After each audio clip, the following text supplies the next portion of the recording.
আসসালামু আলাইকুম। আপনারা সবাই কেমন আছেন? আশা করি ভালো আছেন। হুমায়রা রান্নাঘরে আপনাদের সবাইকে স্বাগতম। আজকে নিয়ে আসছি এই যে লুডুস দিয়ে মজাদার একটি পকোড়া ভাজবো। কি কি দিয়ে ভাজি সেটা আপনারা দেখতে থাকুন। এটা খেতে কিন্তু খুবই ভালো লাগে। আমি এখন লুডুসটা সিদ্ধ করে এই যে ঝরঝরা করে নিয়েছি। এই যে দেখতে পাচ্ছেন, এরকম করে নেবেন। আর আমি এখানে কি কি মশলা দেই আপনারা দেখতে থাকুন পুরো ভিডিওটা।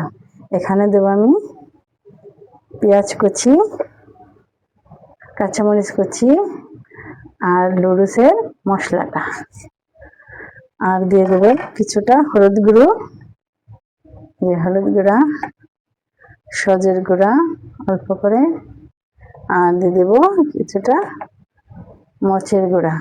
আপনারা জাল যা যা স্বাদ মতো নিতে পারেন। আর এখন দিয়ে দেবো একটা ডিম। আপনারা এখানে 2টা ডিমও ব্যবহার করতে পারেন।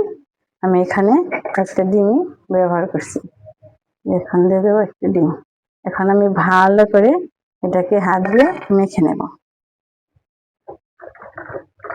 স্বাদ মতো লবণ দিয়েছি। এখন ভালো করে আমি মেখে নেব।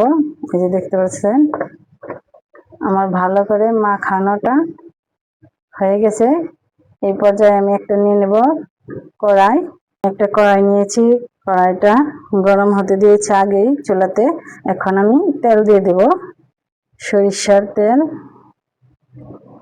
সরিষার তেলটা গরম হতে হতে আমি পাঁপড়গুলোর শেপটা তৈরি করে নেব।